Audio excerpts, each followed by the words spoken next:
안녕하십니까? 2022년 4월 12일 화요일 인도네시아 헤드라인 시작합니다. 첫 번째 소식입니다.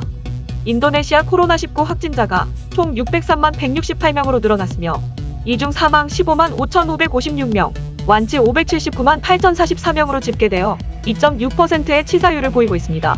인도네시아의 코로나19 1일 확진자 수는 1,700명 수준으로 감소세를 보이고 있습니다.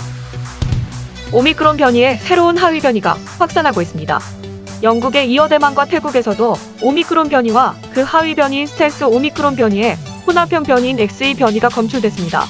기존 변이보다 감염력이 강한 것으로 알려진 오미크론 변이보다 한층 더 감염력이 강할 수도 있다는 분석이라 팬데믹 종료로 향하는 길이 험난해 보입니다. 대만 보건당국은 지난달 18일 체코에서 입국한 한 명이 XE 변이에 감염된 사실을 확인했다고 밝혔습니다.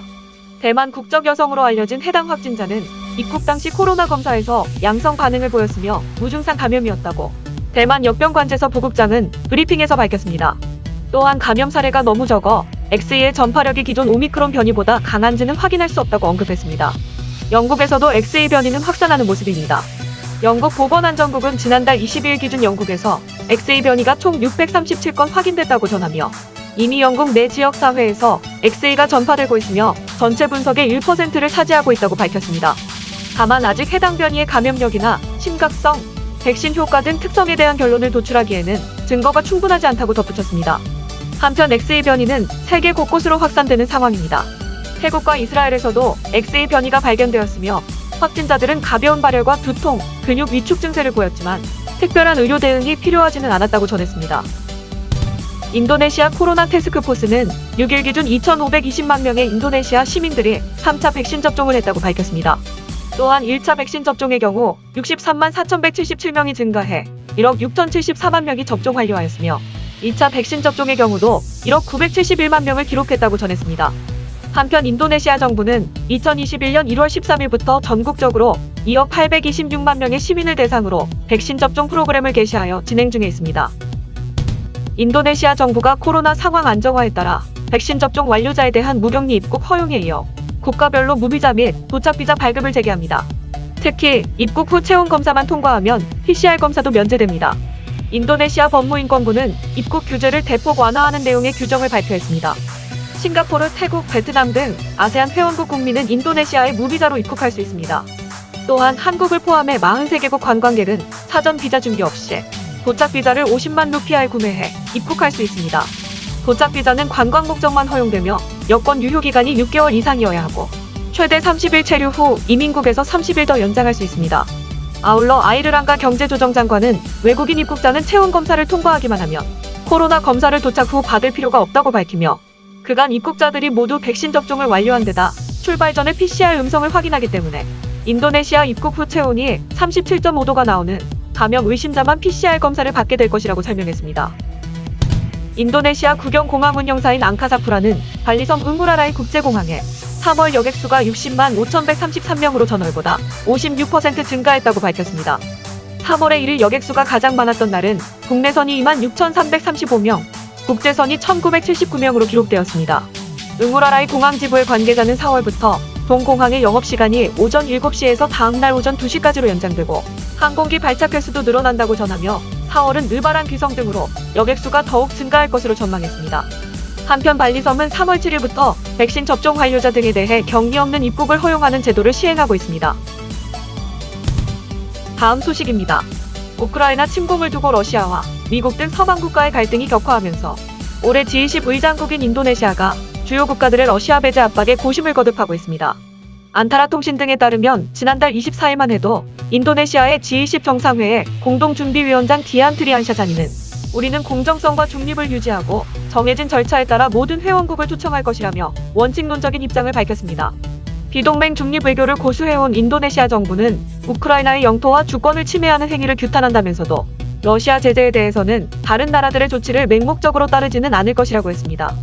하지만 이달 6일 제닛 옐런 미국 재무장관이 러시아가 G20 회의에 참석할 경우 미국은 다수의 회의를 보이콧하겠다고 선언한 데 이어 7일 러시아가 유엔 인권이사회에서 퇴출당함에 따라 인도네시아의 고심이 깊어졌습니다.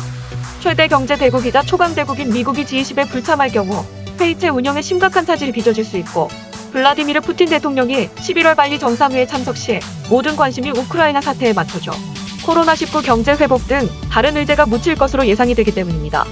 이에 인도네시아 정부는 우크라이나 사태와 관련한 국제 정세를 지속적으로 검토하고 있습니다. 인도네시아 정보통신부 특별고문은 기자회견에서 옐런 미국 재무장관이 러시아 참석 시 미국 보이콧 발언을 한 데 대한 정부 입장을 묻자 지속적으로 검토하고 있으며 때가 되면 입장을 대중에게 전달할 것이라고 답했습니다. 한편 러시아도 G20 정상회의 참석에 대해 지난달보다 한 발 물러선 입장입니다. 드미트리 페스코프 크렘린궁 대변인은 푸틴 대통령의 G20 정상회의 참석이 상황에 따라 결정될 것이라며 주최 측의 의견에 따를 것이라는 입장도 밝혔습니다. 다음 소식입니다. 아시아개발은행은 최근 발표한 아시아 경제 전망 2021을 통해 올해 동남아시아 11개국의 실질 국내 총생산 성장률을 4.9%로 전망했습니다. 지난해 12월의 직전 전망보다 0.2포인트 하향 수정했으나 지난해 실적을 크게 웃돌 것으로 보고 있습니다. 가장 높은 성장이 전망되는 국가는 베트남으로 6.5%, 말레이시아와 필리핀이 6.0%로 그 뒤를 이었습니다. 인도네시아는 5.0% 성장으로 예측되었으며 싱가포르는 유일하게 전년 실적보다 둔화되는 4.3% 성장으로 예측됐습니다. 아시아개발은행은 올해 성장 전망이 가장 좋은 동남아시아 국가로 베트남을 꼽았습니다. 이는 지난달 기준으로 18세 이상 국민 79.4%가 신종 코로나 백신 접종을 마쳤으며 베트남 정부의 유연한 방역 정책과 무역의 확대, 2023년까지 150억 달러에 달하는 정부의 경제부양 지원 계획 등이 성장을 견인할 것으로 분석했습니다. 하지만 경제부양 지원 계획을 정부가 신속하고 효과적으로 실행할 수 있는지 여부가 향후 최대 과제라고 지적했습니다.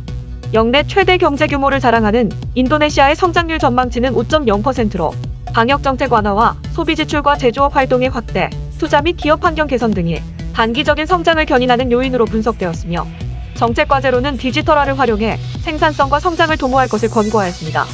반면 아시아개발은행은 쿠데타로 인한 군부와 민주파 세력 간의 극심한 대립, 외국 자본 철수 등으로 지난해 마이너스 18.4% 성장이라는 기록적인 경제 부진을 겪은 미얀마에 대해 올해는 마이너스 0.3% 성장할 것으로 전망했습니다. 이는 정치적 긴장 완화와 코로나 방역 정책 완화를 긍정 요소로 평가했습니다. 하지만 아시아개발은행이 올해 마이너스 성장을 기록할 것으로 전망한 동남아 국가는 미얀마가 유일합니다. 다음 소식입니다. 홍콩 일간 사우스차이나 모닝포스트 매체에 따르면 인도네시아와 말레이시아가 아세안 공식 회의에서 사용하게 될지 모를 제2공용어 선정 문제로 충돌하고 있습니다. 아세안 제2공용어 선정 문제의 포문은 말레이시아가 열었습니다. 이스마일 사브리 야콥 말레이시아 총리는 지난 2월 태국 방문 시 동남아 외교부대에 공용어인 영어 대신 말레이시아어로 연설을 하며 파란을 예고했습니다.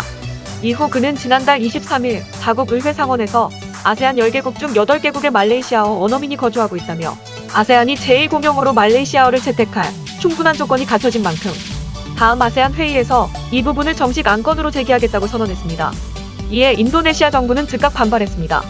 나딘 바카림 교육문화부 장관은 공식 성명을 통해 아세안 제2공용어로 더 적합한 언어는 인도네시아어라며 우리는 인도네시아어가 제2공용어가 되도록 모든 노력을 기울일 것이라고 밝혔습니다. 이어 그는 시장조사 결과를 근거로 제시하며 동남아에서 가장 많이 쓰이는 언어는 인도네시아어로 확인됐다며 인도네시아어는 전 세계 47개국에서 통용되고 있다고 강조했습니다. 이는 글로벌 파급력에서 말레이시아어와 비교가 되지 않는다는 주장입니다. 한편 양국의 언어는 현재에도 매우 비슷하며 말레이 폴리네시아어족에 속하고 기원도 같습니다. 다만 인도네시아와 말레이시아가 각각 네덜란드와 영국의 지배를 받으며 일부 표현과 어휘는 달라진 상태입니다.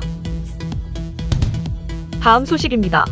암호화폐 거래소 제미니는 인도네시아의 많은 투자자들이 디지털 자산을 향후 인플레이션에 대비한 보호수단으로 보고 있어 암호화폐 자산 소유가 전 세계적으로 가장 높은 수준에 속한다고 밝혔습니다.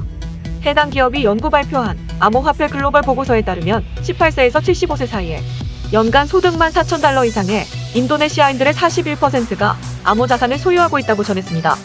이는 조사된 20개국 중 브라질과 함께 1위를 차지한 수치입니다. 제미니 상무이사는 국내 많은 투자자들이 암호화폐를 인플레이션 해지 수단으로 보고 있을 것이라며 비트코인이 일종의 디지털 금으로 작동한다는 것은 오래전부터 받아들여온 개념이라고 말했습니다. 이어 비트코인이나 다른 선택된 암호화폐의 가치가 시간이 지남에 따라 증가하며 가치 손실로 인해 감소된 구매력을 보호할 것이라고 덧붙였습니다. 특히 인도네시아 응답자의 61%가 암호화폐가 화폐의 미래라는 개념에 동의하는 것으로 나타났습니다. 이는 미국, 프랑스, 독일 등 선진국의 23%와 크게 비교됩니다. 하지만 많은 인도네시아의 암호화폐 소유자는 암호화폐 투자와 관련하여 재정적 손실에 대한 두려움을 갖고 있으며 시장에서 보호가 전혀 없다고 느끼는 것으로 나타났습니다. 재민이 상무이사는 암호화폐 투자의 위험을 인식하는 것은 투자자 개인의 책임이라고 말하며 암호화폐 투자자가 토큰에 투자하기 전에 자체 조사를 하고 신뢰할 수 있는 거래소를 사용하여 거래를 하는 것이 중요하다고 덧붙였습니다. 한편 인도네시아 정부는 국가의 디지털 경제를 변화시키기 위한 전략의 일환으로 통화의 발전을 수용하기로 결정하여 암호화폐를 상품으로 거래할 수 있도록 허용하였으며 지난 몇 년 동안 인도네시아에서 비트코인, 이더리움, 솔라나와 같은 가상화폐가 인기를 끌었습니다. 특히 인도네시아의 암호화폐 투자자 수는 지난 1년 동안 1200만 명 이상으로 2배 증가했으며 이에 비해 주식시장 투자자 수는 700만 명에 불과합니다. 다음 소식입니다. 자카르타에서 지난달 31일부터 개최되고 있는 인도네시아 국제모터쇼 하이브리드 2022는 자동차 제조사들의 전기차 개발 노력을 선보이는 장이 되고 있습니다. 특히 중국의 제조사들은 출시 예정인 전기차를 전시하는 등 구체적인 움직임도 나타나고 있습니다. 지난해 신차 판매 대수 중 전기차가 차지하는 비율은 0.5% 미만에 그쳤으나 각 제조사들은 빠르게 전기차 라인업 확충에 나서고 있습니다.